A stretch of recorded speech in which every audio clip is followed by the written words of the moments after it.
Here is my Thor Love and Thunder review. You will be warned when there are spoilers. Let me tell you the story of the space Viking, Thor Odinson. He was no ordinary man. He was a god. After saving planet Earth for the 500th time, Thor set off on a new journey. Well, he got in shape. He went from dad bod to god bod. And after all that, he reclaimed his title as the one and only Thor. Oh, spoke too soon. So before I can give you my first initial thoughts, I wanted to say I'm sorry. I failed you. I messed up on my Doctor Strange and Multiverse of Madness review. I saw it 3 times. I think I was a little bit of a prisoner of the moment situation. Got too excited. It does not deserve to be ranked in the 8s. It deserves to be ranked at 7.1. So I'm going back. I'm correcting my mistakes. I'm learning from my mistakes. So that way, when we get into the Thor Love and Thunder review, you know that I'm doing a much better job than I did in the past. So please forgive me for that. Now here's my first initial thoughts on Thor Love and Thunder. I think that I loved this movie. I think that it's my favorite Thor movie.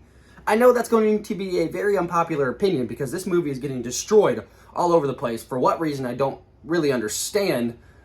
If you loved Thor Ragnarok, you should love Thor Love and Thunder. I understand everybody saying Ragnarok is the gold standard for Thor movies. Well, that's because Thor 1 and Thor 2 were what we consider bad Marvel movies to this point.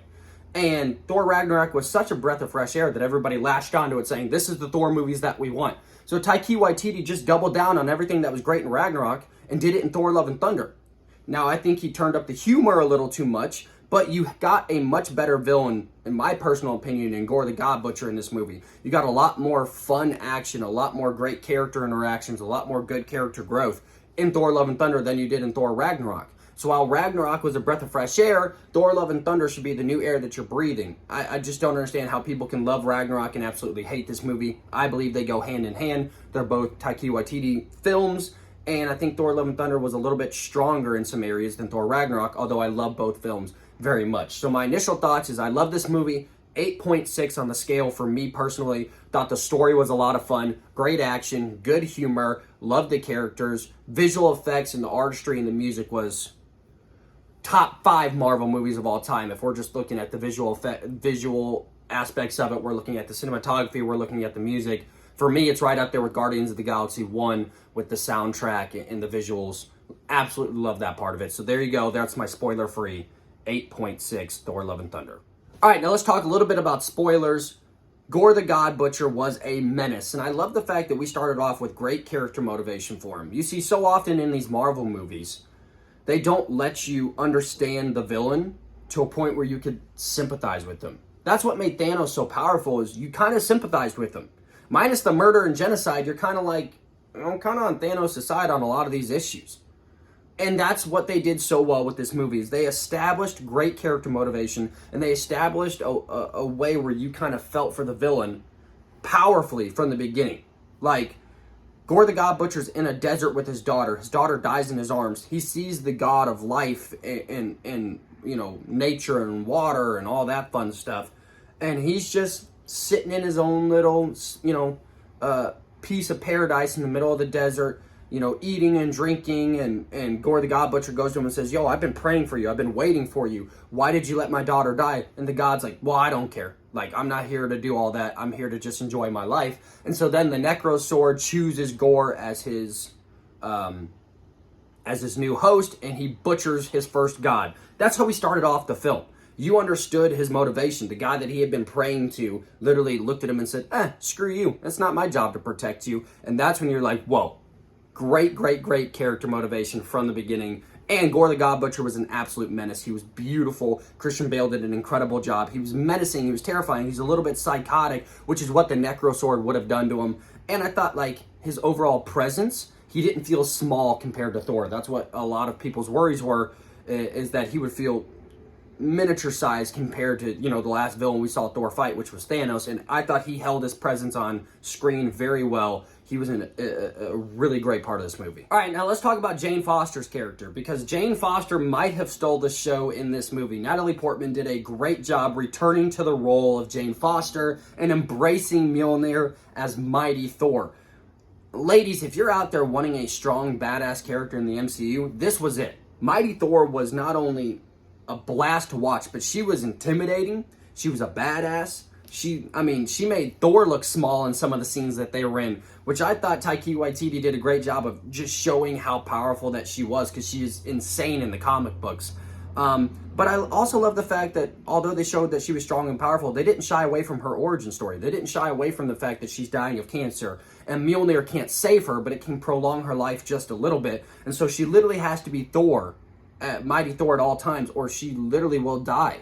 And I love the fact that they didn't shy away from that. They made her strong and powerful, and they also closed off her stories beautifully. They put a bow on top of her and Thor's relationship in the film. Because the last time we saw them, it kind of disappeared, and the only mention we got of Jane Foster after that was Thor and Thor Ragnarok saying, well, we broke up. It was a mutual dumping, right? And so we never got to complete their story, and in this film, they brought the two lovebirds back together. They allowed them to complete their love story. They allowed Jane Foster to be a badass. They allowed her to complete her story and save the world. I mean, she destroyed the Necrosword and in turn killed herself and sacrificed herself for the greater of the universe, which is how you want a character to end. You want them to end on a high note, and they did that. And of course, at the very end, we got the post-credit scene where she looks at Heimdall and she's in paradise. You know, she's in the land of the gods. She did it. She wielded Mjolnir, saved the world, and got to paradise all at the same time, all while closing off her story along the way. So Taika Waititi did her justice. I was very happy to see Mighty Thor on the big screen. Now, as far as Thor and Korg, I don't know how Chris Hemsworth keeps doing what he's doing. He keeps finding ways to add on to the character of Thor that are new, unique, and refreshing. And I know that's been a big passion project of his. As he said, I will stop playing Thor if I can't bring something new and refreshing and exciting to the big screen. And I love the fact that we got like the short little montage at the beginning of Thor getting back into shape. And then we got strong, powerful Thor again. And I thought Chris Hemsworth did a really good job. For me personally, I thought he was a little too jokey.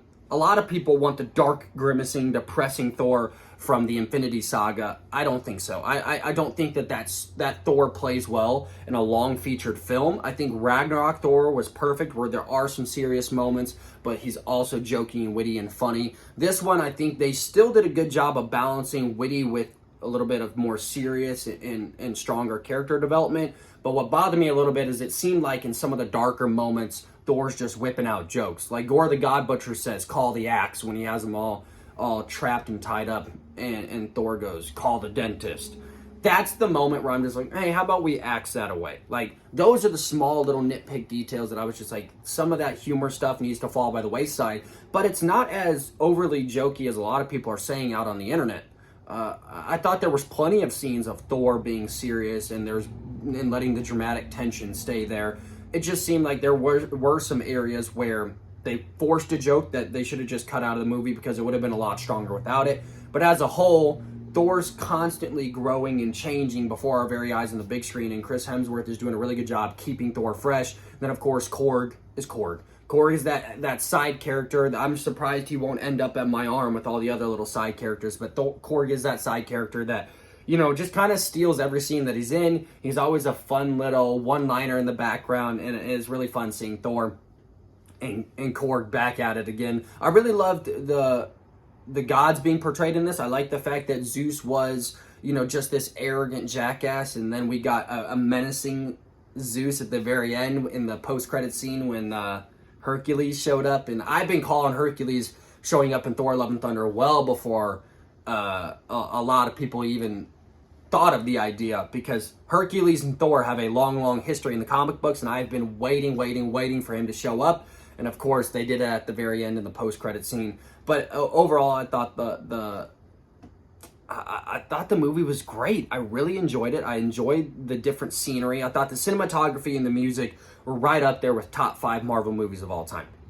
Genuinely, the soundtrack and the visual effects and the visual aspects of it, when Thor and Gore are going at it, and the only thing that's illuminating the scene is Thor's lightning, that's unique, that's exciting, it's refreshing. I loved the cinematography, I loved the visual effects, I loved the fact that it kind of had a playful feel to it, but at the same time it was still menacing and dark, and it was, You know, they played with the balance of lights, they played with the balance of colors, they played with the music, and Taika Waititi, that is the strongest elements of this movie for me, are the visuals and the soundtrack and just the overall atmosphere that he created. But overall, as a whole, I mean, those are just some of my, I'm not going to go too long. Like I said, there's always some guys that do it on YouTube 10 times better, so why ramble on for 25 minutes? But overall, I thought Jane Foster's character paid off. I love the fact that Thor's continue to be refreshing. I thought Gore the God Butcher was incredible. The movie as a whole was very, very enjoyable for me. The only things that I would really critique are there's a little bit too much humor at times. The movie needed to be a little bit longer, and we really needed to explore Jane Foster and Gore a little bit more. I would have liked 10 more minutes on Jane Foster. I would have liked 30 more minutes on Gore the God Butcher. I think this very much could have had a Dark Knight Joker feel, where Gore the God Butcher could have really sealed the deal and made this movie a top 10 all time. It's not top 10 for me all time, but Gore the God Butcher, more of him, I think would have really helped this film and really allowed the audience to love it a little bit more. A little less humor in some of the serious situations would have been a lot better for me. And then, of course, Jane Foster. I know a lot of people probably don't care about that character. Well, I do. I think Jane Foster's one of the most important characters when it comes to the Thor universe, right up there with Beta Ray Bill. Like that, I love Mighty Thor, and I really like to have seen more scenes with her. But as a whole, 8.6, very enjoyable, a lot of fun, visually incredible, music was incredible. That's my Thor review, all right? And I promise I did my work this time, and I won't overrate anything ever again. See you guys next time.